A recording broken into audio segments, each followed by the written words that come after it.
Hello guys, welcome back. So let's move on to start adding some variation to the roughness. When you zoom close to the face, you can see you have a lot of perspective. That becomes annoying at some point. So I'm gonna fix that first.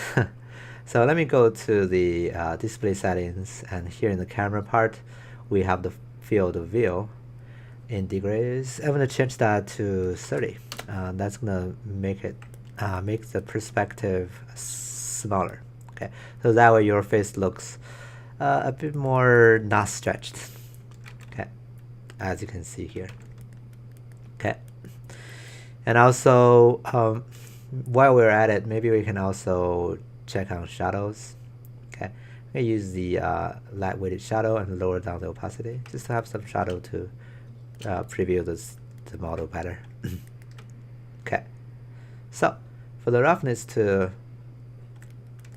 be better, we can actually make the low ground, or in other words, the pores, the bottom of the pores to be actually rougher than the top area. Okay, all right. To do that, I'm gonna create a new fill layer. I'm gonna call this one roughness pore. Okay, and then I'm not gonna change color, height. I'm just gonna change roughness. Okay, and this guy's roughness will be rougher. I'm gonna give it a black mask, and then right click, add a generator, and instead of it, I'm gonna use the mask editor here. Okay, now if I right click to go to the generator's properties, or it's basically that, because I want to view it better, I can then change the setting in the curvature to be giving me just the cavities. Okay, you can then immediately see what we have is that the low ground is now having lesser roughness, while the high ground have more roughness. Okay, all right, cool. Now to tweak it, we can hold it down Alt and click to show the mask. Okay, and then we can go to the mask editor, and we can go change a few things here. In the curvature, I'm gonna lower down everything else, but the sharp one, so that's gonna give me only the pore areas. Okay, which is pretty cool.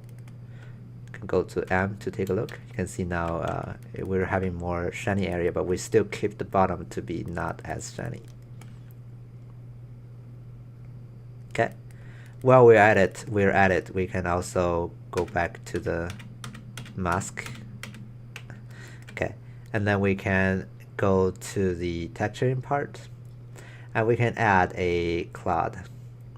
Or you know what, let me try to use this black and white spot. Maybe that one would work too.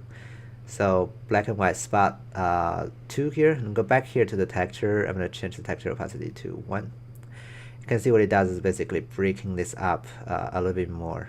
Okay, can change the scale of this this noise.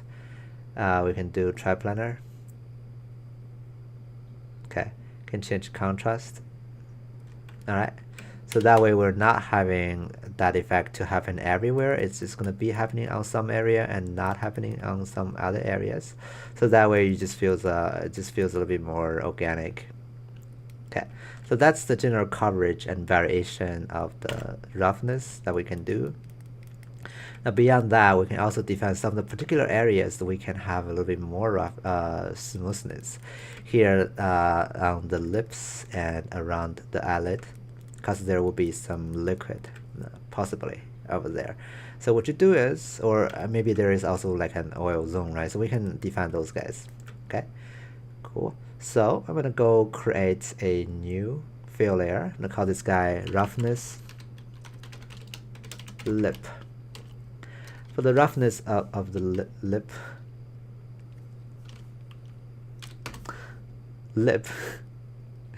so it's LP. Okay, and I'm gonna change only the roughness, of course, and it's gonna be quite shiny here.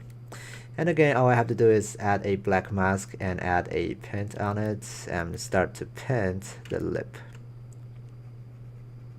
So you can see what it does is basically making the lip to be more shinier. Okay, now just to save some time, you could actually do the eyelid differently.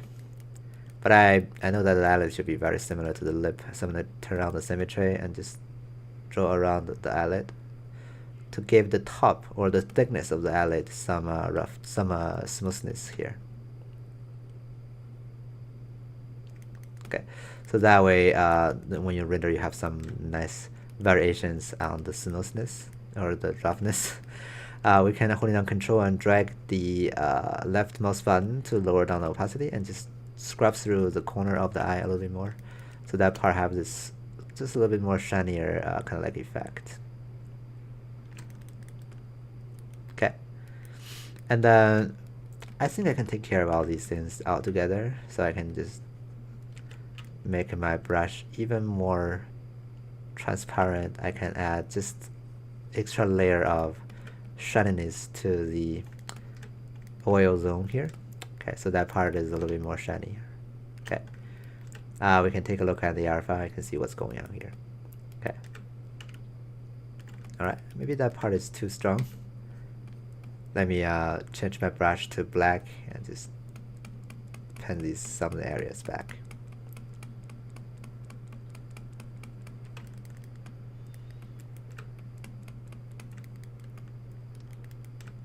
Interesting, I think the lip is not covered completely.